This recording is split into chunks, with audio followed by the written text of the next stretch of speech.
اس وقت رمضان المبارک کے اندر ہر شہر میں، ہر مسلمانوں کے محلے میں یہ چھوٹی چھوٹی سی گاڑیوں پر مائک لگا کر جو ہے فقیر گھوم رہے ہیں۔ ان کے تعلق سے ایک ضروری بات یہ ہے کہ خاص تحقیق ہوئی ہے ابھی بنگلور میں بھی اور دوسری جگہوں پر بھی، تو اس میں 90% جو ہے مسلمان نہیں ہے غیر ہے۔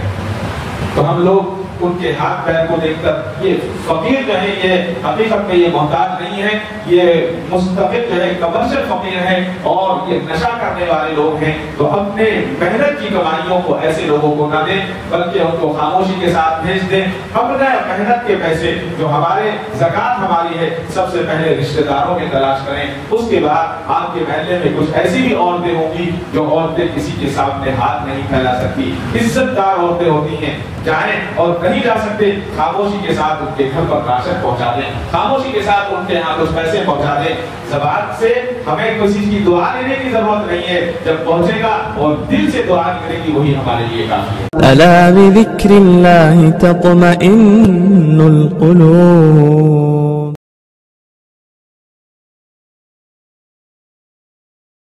السلام علیکم ورحمۃ اللہ وبرکاتہ۔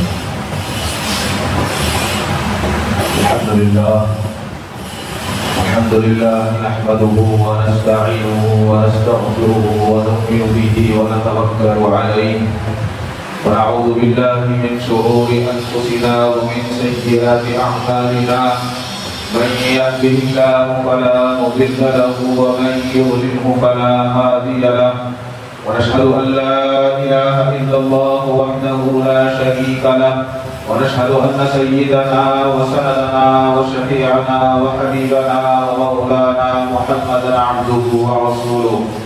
أعوذ بالله من الشيطان الرجيم، بسم الله الرحمن الرحيم۔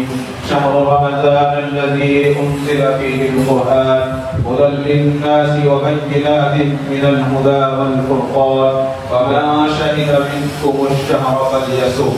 صدق الله مولانا العظيم وصدق رسوله النبي الكريم وعلى آله وأصحابه أجمعين والحمد لله رب العالمين۔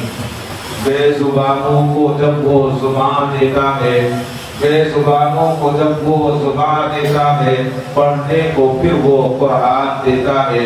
بخشش پہ آتا ہے جب امت کے گناہوں کو، بخشش پہ آتا ہے جب امت کے گناہوں کو، تحفے میں گنہگاروں کو رمضان دیتا ہے۔ محترم حضرات، میں نے قرآن کریم کی وہی آیت تلاوت کی ہے جو گزشتہ جمعہ آپ کے سامنے تلاوت کی تھی۔ جیسا کہ ہم بارہا سنتے ہیں اور حدیث میں پڑھتے ہیں کہ رمضان مبارک کے بابرکت مہینے میں اللہ تعالیٰ شیطان کو قید کر دیتے ہیں، لیکن ہم یہ دیکھتے ہیں کہ شیطان کے قید ہونے کے باوجود مسلمان اور انسان گناہوں میں مبتلا رہتا ہے۔ اس کی وجہ کیا ہے؟ اس کی کئی وجوہات بیان کی گئی ہیں، جس میں سے ایک یہ ہے کہ شیطان 11 مہینے تک انسان کو بہکانے میں لگاتا رہتا ہے اور انسان اس کے بہکاوے میں آ کر، شیطان کے چکر میں آ کر، شیطان جو چاہتا ہے، جو کروانا چاہتا ہے انسان وہ کرتا ہے اور کرتے کرتے انسان کا ذہن اس کا عادی ہو جاتا ہے، اس کے چکر میں آ جاتا ہے۔ لہذا جب رمضان المبارک کا مبارک مہینہ آتا ہے تو مبارک مہینے میں بھی وہ گناہوں سے باز نہیں آتا، وہ گناہوں سے رکتا نہیں ہے۔ یہ تجربے میں بات آئی ہے کہ زیادہ تر وہی لوگ گناہوں میں مبتلا رہتے ہیں جو رمضان کے علاوہ گناہوں میں مبتلا رہتے ہیں۔ جو پورے سال گناہوں میں مبتلا رہیں گے وہ رمضان میں بھی گناہوں میں مبتلا رہتے ہیں، اس لیے کہ وہ شیطان ان کے اندر سراحت کر جاتا ہے، وہ عادی ہو جاتے ہیں۔ اب 11 مہینے تک تو شیطان نے ان سے کام کروایا، لیکن 12واں مہینہ جب رمضان کا آتا ہے تب شیطان نہیں کرواتا ہے، یہ ان کا نفس جو ہے وہ اتنا عادی ہو جاتا ہے کہ وہ گناہ کرنے لگتے ہیں اور گناہ سے رکتے نہیں۔ معلوم یہ ہوا اور حدیث میں ہم نے بارہا پڑھا ہے، حدیث شریف میں آتا ہے کہ جب انسان ایک گناہ کرتا ہے تو اس کے دل پر ایک کالا داغ لگ جاتا ہے، ایک چھوٹا سا داغ لگتا ہے، اور جب دو گناہ کرتا ہے تو دوسرا داغ لگتا ہے، اور اسی طرح سے وہ داغ جو ہے ایک دھبا بن جاتا ہے، اور دھبے کے بعد وہ بڑا ہونے کے بعد دل سیاہ ہو جاتا ہے، اور جب دل سیاہ ہو جاتا ہے تو بھلائی اور نیکی کا اس دل پر اثر نہیں ہوتا۔ یعنی انسان چاہتا بھی ہے کہ میں نیکی کروں لیکن نیکی نہیں کر پاتا، اور پھر وہ اللہ کی نافرمانی میں مبتلا ہو جاتا ہے اور نافرمانی میں وقت پورا گزار دیتا ہے۔ یہ مہینہ دراصل تعظیم کا مہینہ ہے، شیطانوں کو قید کر دیا گیا اس لیے کہ تاکہ زیادہ سے زیادہ روزےدار گناہوں سے بچ سکے۔ یہ مہینہ مقدس مہینہ ہے، یہ مہینہ شب قدر کا مہینہ ہے، یہ مہینہ تعظیم کا مہینہ ہے، اور یہ مہینہ ثواب کما کر ہمیشہ باقی رہنے والی زندگی جنت میں گزارنے کا مہینہ ہے۔ رمضان المبارک میں کسی بھی طرح کی بے حرمتی نہ ہونی چاہیے، ہمیں کوشش یہ کرنی چاہیے کہ ہم بے حرمتی سے بچیں، اور رمضان کی جب ہم بے حرمتی سے بچیں گے تو اللہ تعالیٰ جنت عطا فرمائیں گے، اور اگر رمضان مبارک کی ہم نے بے قدری کی اور بے حرمتی کی تو اللہ تعالیٰ عذاب میں مبتلا کر دیں گے۔ آدمی یہ سوچتا ہے کہ میں نے پہلے بہت خرچ کیے، بہت ساری نیکیاں کی، اس رمضان میں چلو گناہ کر لیتے ہیں، اس رمضان کو ایسے ہی گزار دیتے ہیں، آنے والا رمضان اچھے سے گزار لیتے ہیں۔ تو یہ ایک بہت بڑی غلط فہمی ہے، یہ ناشکری ہے۔ جب انسان کو اللہ نے موقع دیا ہے تو عبادت کی جائے، اور عبادت کرنے کے بعد اس پر تکبر نہ کیا جائے بلکہ اس پر شکر ادا کیا جائے کہ اللہ نے مجھے موقع دیا، اللہ آئندہ بھی مجھے موقع عطا فرمائے۔ ابھی 2-3 دن پہلے ایک بات چل رہی تھی، ہمارے شہر کے بہت مشہور ایک آدمی تھے، بڑے نیک تھے ایک زمانے میں، میں نے ان کو خود حج کے دوران حرم میں، چاہے وہ مکہ حرم ہو یا مسجد نبوی کا حرم ہو، مستقل تلاوت کرتے ہوئے دیکھا، ہمیشہ تلاوت کرتے رہتے تھے وہ، اور جہاں بھی کار میں جا رہے ہیں تو کار میں تلاوت ہو رہی ہے، گھر میں بیٹھے تو گھر میں تلاوت ہو رہی ہے، لیکن اچانک وہ شخص غائب ہو گیا، کسی کو پتا نہیں کہاں۔ تو ابھی ایک صاحب بتا رہے تھے کہ اس وقت کسی جگہ پر سب سے بڑا شراب کا جو ٹھیکہ ہے وہ ہوتا ہے۔ میں نے کہا یہ کیسے ہو گیا؟ اتنا ایک آدمی ہمیشہ قرآن کی تلاوت کرنے والا، تو انہوں نے کہا کہ دیکھیے قرآن کی تلاوت تو کرتا تھا لیکن پتہ نہیں شاید اللہ تعالیٰ کس لیے اس سے ناراض ہوئے ہیں، وہ دکھانے کے لیے کرتا تھا، یا اس کے دل میں کیا بات آئی، اللہ اس سے ایسے ناراض ہوئے کہ اب وہ مسجد سے بھی دور ہو گیا، ہر کام سے دور ہو کر شراب کے کاروبار میں لگ گیا ہے، اور اس وقت وہ شراب کا بہت بڑا بیمار ہے۔ وہ یہ سوچتا ہوگا کہ میں شاید کامیاب ہو گیا ہوں، میں تاجر بن گیا ہوں، حقیقت یہ نہیں ہے۔ میں آپ کو بتا رہا ہوں لیکن میرے اندر گھبراہٹ پیدا ہو رہی ہے اس کی بات بتاتے ہوئے کہ یہ دراصل اللہ کی ناراضگی ہے۔ جب اللہ کسی سے ناراض ہوتے ہیں تو اس سے رزق نہیں چھینتے، جب اللہ کسی سے ناراض ہوتے ہیں تو اس کی صحت خراب نہیں کرتے، جب اللہ کسی سے ناراض ہوتے ہیں تو اس کی جان کو روک و قبض نہیں کر لیتے، بلکہ علماء کرام فرماتے ہیں کہ جب اللہ کسی سے ناراض ہوتے ہیں تو اسے سجدے کی توفیق چھین لیتے ہیں۔ اللہ اکبر۔ رمضان المبارک در حقیقت روزوں کا مہینہ ہے۔ اس سے پہلے بھی دوسری امتوں پر اللہ تعالیٰ نے روزے فرض فرمائے لیکن اس کی شکلیں مختلف تھی۔ حضرت آدم علیہ السلام ہر مہینے کی 13 تاریخ کو، 14 تاریخ کو اور 15 تاریخ کو روزہ رکھا کرتے تھے۔ حضرت داؤد علیہ السلام ایک دن روزہ رکھتے اور ایک دن روزہ افطار کیا کرتے، چھوڑ دیا کرتے تھے۔ حضرت سیدنا عیسیٰ علیہ السلام ایک دن روزہ رکھتے اور 2 دن روزہ نہیں رکھا کرتے تھے۔ لیکن اللہ تعالیٰ نے اس امت پر انعام فرمایا اور 30 روزے اس پر فرمائے، اور صرف فرض ہی نہیں فرمائے، فرض کے بعد فرما دیا کہ جو روزے رکھے گا اس کے لیے خوشخبری بھی دے دی۔ کیا خوشخبری دی؟ احادیث میں بہت ساری خصوصیات اور خوشخبری سنائی گئی ہے۔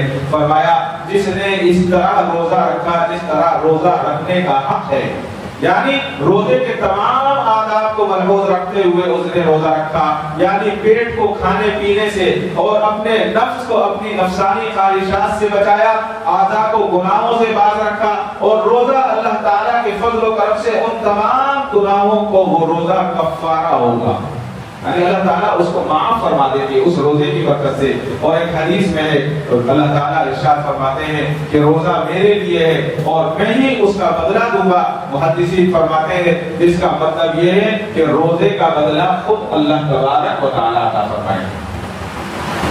ہمارا کوئی دوست ہو، مالدار ہو اور ہم سے محبت کرنے والا ہو تو وہ ہمیں جو تحفہ دے گا کیا دے گا؟ اپنے شایان شان تحفہ دے گا۔ وہ ہمیں ایسا نہیں کہ ایک مسواک دے دے گا یا ایک کوئی چھوٹی سی چیز دے کر ہمیں خوش کرے گا، بلکہ اس کی جو شان ہے اس کے مطابق وہ تحفہ دے گا۔ اب یہ تو ساری کائنات کا خالق اور مالک ہے، اللہ تبارک و تعالیٰ کیا دے گے وہ اللہ ہی جانے، اپنی شایان نشان عطا فرمائے گے۔ وہ دنیا کی شان کے مطابق نہیں ہوگا، وہ اللہ کی شان کے مطابق ہوگا۔ اس لیے روزے کی حفاظت کرنے کی ذمہ داری ہماری ہے۔ صرف روزہ رکھ لیا سحری میں دبا کر یہاں تک، ابھی ہمارے مولانا فرما رہے تھے کہ کچھ لوگ سحری میں اس لیے دبا کر کھاتے ہیں، وہ کہتے ہیں کہ شام تک بھوکا رہنا ہے اس لیے ذرا دبا کر کھا لیں، اور شام تک ہو گیا جب افطار میں پھر دبا کر کھاتے ہیں، وہ اس لیے کھاتے ہیں کہ میں صبح سے بھوکا تھا۔ روزہ اس کا نام نہیں ہے۔ روزے کا اصل مقصد یہ ہے روزہ رکھنے کے بعد انسان اپنے اندر کمزوری محسوس کرے، اور جب انسان کے اندر کمزوری آئے گی تو سب سے پہلے نفس کمزور ہوگا، اس کے بعد غصہ ختم ہوگا، اور جب غصہ ختم ہو جائے گا ساری بات ختم ہو جائے گی، لڑائی ختم ہو جائے گی، نہ بھائی سے لڑے گا، نہ ماں سے لڑے گا، نہ باپ سے لڑے گا، نہ پڑوسی سے لڑے گا، کسی سے لڑائی نہیں ہوگی۔ یہ جب غصہ آتا ہے اس غصے کو اور نفس کو مارنے کا سب سے بہترین طریقہ روزہ ہے۔ خان صاحب کا مجھے لطیفہ یاد آ رہا ہے کہ خان صاحب تھے اپنے محلے کے سب سے بڑے رئیس اور اپنے یہاں کے جو ہے سردار تھے وہ، تو ایک زمانہ آیا تھا مونچھوں کو داؤ دینے کا، مونچھیں جو ہے گھما کر رکھا کرتے تھے لوگ، تو خان صاحب نے کیا سب سے موٹی اور بڑی مونچھ مجھے رکھنا ہے یہ سوچا، اور سوچنے کے بعد ایک بڑی سی مونچھ انہوں نے رکھی۔ ان کے پڑوس میں بیچارہ کوئی غریب مزدور رہتا تھا، اس کو بہت اچھا لگا کہ خان صاحب نے بڑی اچھی مونچھیں رکھی ہیں، کہنے لگا کہ میں بھی ایسی ہی رکھوں گا۔ وہ حجام کے پاس گیا، اس نے بھی اپنے مونچھوں کو داؤ دیا اور اپنی مونچھیں ایسی بنائی۔ جب خان صاحب نے دیکھا، کہا کہ میری جیسی مونچھیں آپ کیسے رکھ سکتے ہیں؟ آپ کو پتا ہے میں یہاں سب سے بڑا مالدار ہوں، سردار ہوں۔ کہنے لگے تم یہی رہو، میں بندوق لے کر آتا ہوں، میں تمہیں اس مونچھوں کو برداشت نہیں کر سکتا، میں تمہیں گولی ماروں گا۔ بڑا مسئلہ ہے۔ تو یہ گھر گئے، بندوق اٹھائی، بندوق اٹھانے کے بعد جب چلنے لگے تو خیال آیا کہ جب میں جا کر قتل کروں گا تو پولیس آئے گی، اور پولیس آ کر مجھے پکڑے گی تو میری ماں کو بڑی تکلیف ہوگی کہ پولیس جو ہے بیٹے کو لے گئی ہے، تو کیوں نہ پہلے ماں کو ہی ختم کر دیا جائے۔ فوراً بندوق لی اور ماں کے سینے میں 2-3 گولیاں ڈال دی۔ اس کے بعد کہا کہ اب بس ایک بہن بچی ہے، اب میں جیل میں رہوں گا تو پھر بہن گھر میں کیا اکیلی پریشان ہوگی، لوگ کہیں گے کہ میرے بھائی نے قتل کیا، بہن کے بھی گولی مار دی۔ اب وہ دونوں کو گھر میں مارنے کے بعد بندوق لے کر اس کے پڑوسی کے گئے، کہنے لگے کھڑے ہو جاؤ میں تمہیں گولی ماروں گا۔ انہوں نے کہا بات تو بتائیے، بات کیا ہے؟ انہوں نے کہا کہ آپ نے میرے رہتے ہوئے اپنی مونچھوں کو داؤ کیوں دیا، آپ نے اونچی مونچھیں کیسے رکھی؟ تو وہ بڑا سمجھدار تھا، اس نے کہا خان صاحب یہ لے لیجیے، میں نے اپنی مونچھیں نیچے کر لی، میری مونچھیں نیچے ہی ٹھیک ہے، مجھے مونچھیں پھرانے کی ضرورت نہیں ہے، میں تو اپنی مونچھیں نیچے کر لیتا ہوں نیچے کی۔ کہا کہ ظالم تیری وجہ سے میں نے ماں کو اور اپنی بہن کا قتل کر دیا اور تم نے مونچھیں نیچے کر لیا، میں کیا کر سکتا؟ یہی حقیقت ہے۔ تو غصہ بس اتنا ہی ہوتا ہے، چھوٹا سا غصہ آتا ہے اور انسان بڑے بڑے گناہ کر لیتا ہے، بڑے بڑے گناہ کرتا ہے غصے کی وجہ سے۔ تو روزہ جو ہے اسی کا نام ہے کہ اس غصے کو ختم کر دیتا ہے روزہ۔ روزہ صرف پیٹ کا روزہ نہیں ہے، احادیث میں آتا ہے کہ سب سے پہلے پیٹ کے بعد اگر روزہ ہے تو وہ آنکھ کا روزہ ہے، اور آنکھ کے روزے کے تعلق سے فرمایا کہ صرف دن کا ایک دن کے روزے کا آنکھ کا روزہ نہیں ہے، بلکہ پورے مہینے کا روزہ ہے، اور پھر پورے مہینے جب عادت ڈال دی جاتی ہے تو آنکھ کا روزہ پورے سال کا روزہ ہے۔ پورے سال ہم اس آنکھ سے کسی غلط چیز کو نہ دیکھیں، پورے سال ہم اس آنکھ سے کوئی غلط کام نہ کریں. اور اس کے بعد فرمایا کہ صرف آنکھ کا نہیں، کان کا روزہ ہے. کان سے ہم غلط نہ سنیں، کان سے ہم غلط بات کی طرف نہ جائیں، اور پھر کسی کی عیب جوئی نہ کریں، کسی کی غیبت نہ کریں. جو شخص عیب سنتا ہے ان کانوں میں، سنتا ہے کانوں کے مزے کے لیے، تو کل قیامت کے دن سیسا پگھلا کر کانوں میں ڈالا جائے گا. اگر آج کان میں ذرا سی گرم چیز چلی جائے انسان تڑپ جاتا ہے، کان میں ایک مچھر چلا جائے تو انسان کانپ جاتا ہے. بتائیے سیسا پگھلا کر کان میں ڈالا جائے گا تو انسان کا کیا حال ہوگا. پھر فرمایا کہ کان کے بعد سب سے زیادہ جو اہمیت کا حامل ہے زبان ہے. زبان کا روزہ ہے، اس لیے کہ روزے کی حالت میں زبان سے صرف جائز بات کہنی چاہیے، یعنی زبان سے تلاوت ہونی چاہیے، زبان سے ذکر ہونا چاہیے، زبان سے درود شریف پڑھنا چاہیے، زبان سے نعت پڑھنی چاہیے، زبان سے سنتوں کا بیان ہونا چاہیے، زبان سے اچھی اچھی باتیں بتانی چاہیے. ہاں اگر رکنا ہے غصے میں گالی کسی کو نہ دے، ہاں اگر رکنا ہے غیبت کسی کی نہ کرے، فضول باتیں نہ کرے. بتائیے اگر اس زبان سے انسان فائدہ اٹھا سکتا ہے، اگر کسی کو فائدہ نہیں پہنچا سکتا تو کم سے کم اپنی زبان کو خاموش رکھے.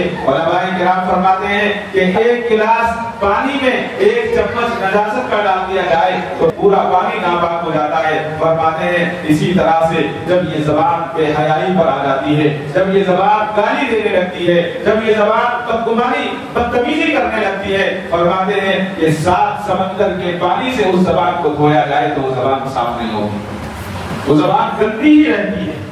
رمضان مبارک کا مہینہ ہمیں یہ سکھاتا ہے کہ ہم زبان سے کسی کو تکلیف نہ دیں، اور اگر ہم نے کسی کو تکلیف دی ہے تو فوراً اس سے معافی مانگیں. اس کے بعد روزہ ہاتھ کا بھی روزہ ہے.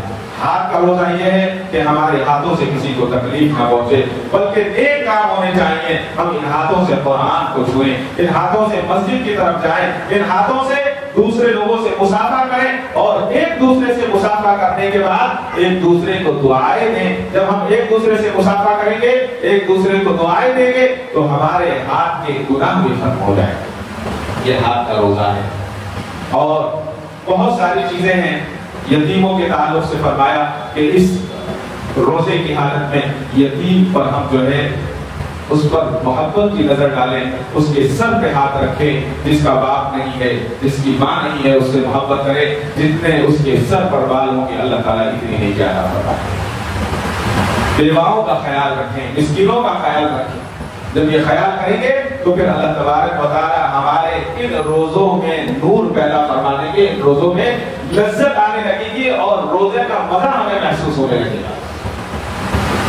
بنی اسرائیل کا ایک نوجوان تھا، ہر قسم کے وہ گناہ کیا کرتا تھا. گناہ کرنے کے بعد اس نے توبہ کر لی اور 70 سال تک مستقل عبادت کرتا رہا. 70 سال دن کو روزہ رکھتا، رات کو جاگتا تھا. اس کے تقوی کا عالم یہ تھا کہ سائے میں نہیں کھڑا ہوتا تھا. دن ہوتا تو دھوپ میں کھڑے ہو کر اپنی عبادت کیا کرتا تھا، اور کوئی اچھا سامان نہیں کھاتا تھا، بہت سادی غذا جو اپنے پیٹ میں چلی جائے اور پیٹ بھر جائے. لکھا ہے کہ جب اس کا انتقال ہو گیا تو اس کے رشتہ داروں نے، اس کے دوستوں نے اس کو خواب میں دیکھا، اور خواب میں دیکھنے کے بعد پوچھا کہ تم نے 70 سال تک اللہ کی عبادت کی، اللہ نے تمہیں تو بڑا مقام عطا فرمایا ہوگا، اللہ نے تمہارے ساتھ کیا معاملہ فرمایا؟ تو اس شخص نے آہ بھری اور کہا کہ اللہ نے میرا حساب لیا اور پھر میرے گناہوں کو بخش دیا، لیکن ایک معاملہ ایسا ہوا کہ ایک تنکا تھا، یعنی جو حاصل میں سے نکلا ہوا تنکا جس کو ہم کہتے ہیں، ایک صاحب کا تھا، وہ میں نے ایک کا تنکا توڑا اور توڑ کر اپنے دانت میں اس کو خلال کر لیا، اور خلال کرنے کے بعد اس کو پھینک دیا. سارے کام میرے جو ہے دانت میں خلال صرف اتنا ہی کیا تھا، میری عبادت بھی قبول، میرے گناہ بھی معاف کر دیے، لیکن اللہ تعالیٰ نے اس مالک کے جب تک معاف نہیں کرے گا وہ میرا تنکا جو تھا اس کی وجہ سے مجھے جنت میں جانے سے روک دیا ہے. اللہ اکبر. فرمایا کہ حقوق اللہ تو اللہ معاف فرما دیتے ہیں، حقوق العباد معاف نہیں فرماتے. اگر میں نے اپنے بھائی کے ساتھ بدتمیزی کی ہے، جب تک وہ اسے معاف نہیں کرے گا اللہ تعالیٰ معاف نہیں فرمائیں گے. میں نے کسی کا مال کھایا ہے، جب تک میں اس کا مال واپس نہیں کروں گا اللہ تعالیٰ معاف نہیں فرمائیں گے. میں نے کسی کو نازیبا پریشان کیا ہے، جب تک وہ مجھے معاف نہیں کرے گا اللہ تعالیٰ مجھے معاف نہیں فرمائیں گے. ضروری ہے حقوق العباد اس لیے کہا گیا ہے کہ انسان سے جو انسان کے شان میں غلطی یا گستاخی ہو جائے تو اس سے ہی معاف کروانا پڑے گا. جب وہ معاف کرے گا تب اللہ تبارک و تعالیٰ جنت کا راستہ اور جنت کا ٹکٹ دے. تو آج ہم کیا کرتے ہیں, ہمارے گھروں میں کیا ہوتا ہے چھوٹی چھوٹی سی باتوں پر. تو رمضان کا مہینہ ہمیں یہ سکھاتا ہے کہ ہم ایک طرف حقوق اللہ کو ادا کریں, ایک طرف حقوق العباد کو بھی پورا کریں. جب ہم حقوق العباد کو پورا کریں گے تو اللہ تبارک و تعالیٰ اس عبادت میں نور عطا فرمائیں گے. اس بات کو یہ یقینی بنا لیں کہ ہماری ذات سے کسی کی ذات کو تکلیف نہیں پہنچنی چاہیے. یہ ہمیں روزہ سکھاتا ہے, یہی روزے کا سبق ہے. اور اللہ کے نبی صلی اللہ علیہ وسلم نے ارشاد فرمایا, جب کوئی روزے کی حالت میں گالی گلوچ یا بیہودہ بات کرتا ہے, جھگڑا کرتا ہے, تو اگر کوئی آپ کے ساتھ جھگڑ رہا ہے, کوئی آپ کے ساتھ لڑ رہا ہے, تو اللہ کے نبی نے ارشاد فرمایا اس کو کہہ دو کہ میں روزے دار ہوں, میں روزے سے ہوں. اس لیے کہ اگر کسی نے ہمارے ساتھ زیادتی کی ہے تو ہمیں چاہیے کہ ہم اس کو معاف کر دیں.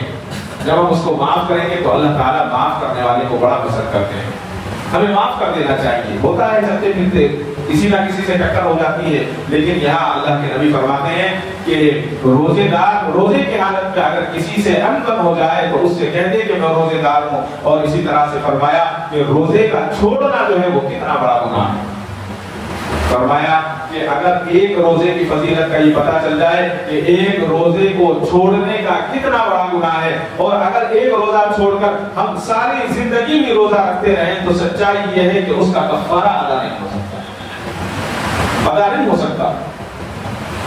اور فرمایا کہ اگر کسی نے روزے کو بلا وجہ افطار کر لیا, روزہ توڑ دیا, تو فرماتے ہیں کہ اللہ تعالیٰ نے اپنے حبیب سے فرمایا کہ گویا اس نے اللہ کے غضب کو دعوت دی ہے, اللہ کے غضب کو بلایا ہے. روزہ چھوڑنا اتنا بڑا گناہ ہے. تو اس روزے کی فضیلت سے ہمیں یہ پتہ چلتا ہے کہ روزہ کوئی عام چیز نہیں ہے. روزہ نفس کا بھی ہے, روزہ زبان کا بھی ہے, روزہ کان کا بھی ہے, روزہ ہاتھ کا بھی ہے, اور روزہ جسم کا بھی ہے. اگر ہم تمام چیزوں کو رکھیں گے تو روزہ ہوگا, ورنہ تو بس یہ سمجھ جائیے کہ صبح میں کھایا اور پھر شام میں کھایا, صرف انسان بھوکا رہ گیا, اس سے کوئی فائدہ حاصل ہونے والا نہیں. روزے کی اہمیت کیا ہے؟ روزے کی اہمیت کو وہ سمجھتے ہیں جنہوں نے دین کو سمجھا ہے. حجاج بن یوسف ایک مرتبہ حج کے لیے مکہ اور مکرمہ کے لیے نکلا, اور مکہ کے راستے میں درمیان میں ایک منزل پر اترا, اور اتر کر اس نے دوپہر کا کھانا تیار کروایا, اور تیار کروانے کے بعد اپنے واچ مین کو کہا, اپنے چوکیدار کو کہا, جاؤ جا کر کسی کو دیکھ کر لاؤ, وہ میرے ساتھ کھانا کھائے گا. پہلے زمانے میں ایسا ہوتا تھا, لوگ جب کھانے کا وقت ہوتا تھا تو دروازے کھول دیتے تھے تاکہ اگر کوئی مسافر چلتا پھرتا نظر آئے وہ بھی کھانے میں شامل ہو جائے. آج زمانہ بدلا ہے, جب ہم کھانا کھانے بیٹھتے ہیں تو دروازہ بند کر لیتے ہیں. آج بھی بہت ساری ریاستیں ہمارے ہندوستان میں, آپ پنجاب چلے جائیے, آپ کو وہاں ہوٹل نہیں ملیں گے, دیہاتوں میں قصبوں میں ہوٹل نہیں ملیں گے. آپ کسی مسجد میں جا کر بیٹھیں گے, کوئی آپ سے نہیں پوچھے گا آپ کون ہیں, فوراً کھانا لے کر آ جائے گا, جیسا بھی کھانا ہے لا کر آپ کو پیش کر دے گا. راجستھان میں چلے جائیے, وہاں بھی یہی عادت ہے, مسجد میں جائیں گے فوراً کھانا آ جائے گا, اس لیے کہ انہوں نے اس کی اہمیت کو جانا ہے. حجاج بن یوسف نے کہا کہ جاؤ ایک کسی آدمی کو لے کر آؤ تاکہ میں اس کے ساتھ کھانا کھا سکوں. حجاج بن یوسف کا چوکیدار, ان کا پولیس, ان کے غلام, ان کا جو غلام تھا وہ گیا, اور اس نے جا کر دیکھا کہ ایک اعرابی زمین پر لیٹا ہوا سو رہا ہے. اس نے جا کر اٹھایا اور کہا کہ تمہیں امیر حجاج نے بلایا ہے اور تم اس کی دعوت کو قبول کر لو. تو وہ چلے گئے, اٹھ کر جا کر سلام کیا. سلام کرنے کے بعد حجاج بن یوسف نے کہا کہ تم میری دعوت کو قبول کرو اور ہاتھ دھو کر تم کھانے پر بیٹھ جاؤ. تو اس اعرابی نے کہا کہ میں تم سے پہلے اس سے بہتر دعوت قبول کر چکا ہوں, میں کھانا نہیں کھا سکتا آپ کا. اس نے کہا کیوں نہیں کھا سکتے, میں نے بہترین کھانا بنوایا ہے, تم میرے ساتھ کھانا کھاؤ. تو اس نے کہا کہ میں نے اس کریم کی دعوت کو قبول کیا ہے جو ساری دنیا کا پالنہار ہے, جو سب کو پالتا ہے. میں اس ارحم الراحمین کی دعوت قبول کر چکا ہوں, میں روزے سے ہوں, اور میں آپ کے ساتھ کھانا نہیں کھا سکتا, مجھے شام میں افطار کرنا ہے. تو حجاج بن یوسف نے کہا کہ اتنی گرمی میں تم روزہ رکھ رہے ہو, اب تو رمضان کا بھی مہینہ نہیں ہے، ایسا کرو اب میرے ساتھ افطار کر لو، کھانا کھا لو، کل اس روزے کو رکھ لینا، یہ تو نفل روزہ ہے۔ تو اس نے کہا کہ اچھا اگر تم یہی بات چاہتے ہو تو میں تم سے یہ معلوم کرنا چاہتا ہوں، کیا تم یہ ضمانت دے سکتے ہو کیا میں کل تک زندہ رہوں گا؟ حجاج بن یوسف نے کہا یہ تو میں ضمانت نہیں دے سکتا کہ کل تک تم زندہ رہو گے۔ اس نے کہا جب تم یہ ضمانت نہیں دے سکتے تو میں افطار کیسے کر سکتا ہوں؟ میں افطار کو شام میں ہی کروں گا، اس لیے کہ میں روزے سے، روزے کی یہ قدر ہے۔ اور روزے کی قدر یہ ہے کہ جب انسان حقیقت میں صحیح روزہ رکھتا ہے تو شیطان اس سے کوسوں دور ہوتا ہے۔ رمضان کی بات نہیں کر رہا ہوں، غیر رمضان میں بھی جب انسان روزہ رکھتا ہے تو اللہ تبارک و تعالیٰ ہر جانب سے اس کی حفاظت فرماتے ہیں۔ ایک بزرگ کے تعلق سے آتا ہے کہ مسجد کے دروازے پر شیطان کو حیران و پریشان دیکھا انہوں نے، تو انہوں نے پوچھا کیا بات ہے؟ شیطان نے کہا کہ اندر جانے کو دل چاہتا ہے اور اندر میں جانا چاہتا ہوں، لیکن انہوں نے کہا کہ وہ شخص جو آپ اندر دیکھ رہے ہیں وہ ایک نماز پڑھ رہا ہے اور ایک آدمی ایسا ہے کہ جو مسجد کے دروازے پر سو رہا ہے۔ شیطان نے بتایا جو شخص مسجد میں نماز پڑھ رہا ہے میں چاہتا ہوں کہ مسجد میں جاؤں اور اس کے دل میں وسوسہ پیدا کروں، نماز کی حالت میں دوسری چیزیں اسے یاد دلاؤں، لیکن جب میں دروازے پر جاتا ہوں تو ایک جو آدمی سو رہا ہے یہ روزے دار ہے، اس کے سونے کی وجہ سے جب یہ سانس باہر نکالتا ہے تو اس کی سانس میرے لیے شعلہ بن کر میرے اندر جانے سے مجھے روک دیتی ہے۔ اللہ اکبر! رمضان کا روزے کی بات نہیں ہو رہی ہے، غیر رمضان کے روزے کی بات ہے۔ فرمایا کہ وہ شخص جب سوتے ہوئے سانس لیتا ہے تو اس کی سانس جو ہے مجھے شعلہ بن کر میرے جسم کو جھلسا دیتی ہے، میں مسجد کے اندر داخل نہیں ہو سکتا، لہذا اس لیے میں مسجد سے باہر کھڑا ہوں کہ روزے دار مسجد میں آرام کر رہا ہے۔ اللہ تبارک و تعالی اس رمضان کو ہمارے لیے باعث برکت بنائے۔ اصل بات یہی عرض کرنی تھی کہ روزہ صرف ہاتھ اور روزہ صرف پیٹ کا نہیں ہے، بلکہ روزہ جسم کے ہر اعضاء کا روزہ ہے۔ ہم اپنے جسم کے ہر اعضاء کے روزے کی پابندی کریں گے تو رمضان کی سعادتیں ہمیں میسر ہوں گی، اور اگر نہیں کریں گے تو پھر کوئی فائدہ نہیں ہے۔ کسی شاعر نے کہا تھا گناہوں کی عادت چھڑا دے الہی، گناہوں کی عادت چھڑا دے الہی، ہمیں نیک انسان بنا دے الہی، جو تجھ کو جو تیرے محبوب کو پسند ہو ہمیں ایسا انسان بنا دے الہی۔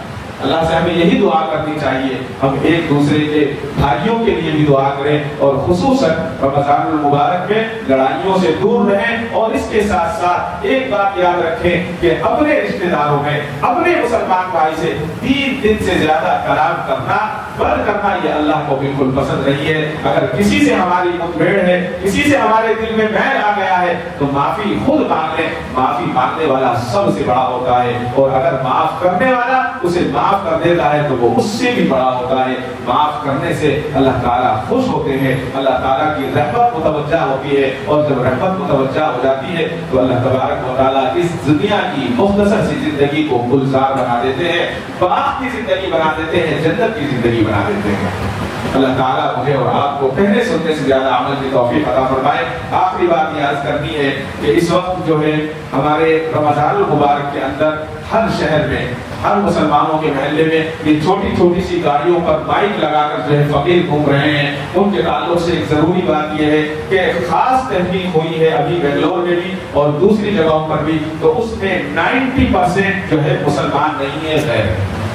تو ہم لوگ ان کے ہاتھ پیر کو دیکھ کر یہ فقیر جو ہے یہ حقیقت میں یہ محتاج نہیں ہے، یہ مستقل جو ہے کمرشل فقیر ہیں اور یہ نشہ کرنے والے لوگ ہیں۔ تو اپنے محنت کی کمائیوں کو ایسے لوگوں کو نہ دیں، بلکہ ان کو خاموشی کے ساتھ بھیج دیں۔ اپنے محنت کے پیسے جو ہمارے زکوٰۃ ہماری ہے سب سے پہلے رشتہ داروں میں تلاش کریں، اس کے بعد آپ کے محلے میں کچھ ایسی بھی عورتیں ہوں گی جو عورتیں کسی کے سامنے ہاتھ نہیں پھیلا سکتی، عزت دار عورتیں ہوتی ہیں، جائیں اور نہیں جا سکتے خاموشی کے ساتھ ان کے گھر پر راشن پہنچا دیں، خاموشی کے ساتھ ان کے یہاں کچھ پیسے پہنچا دیں۔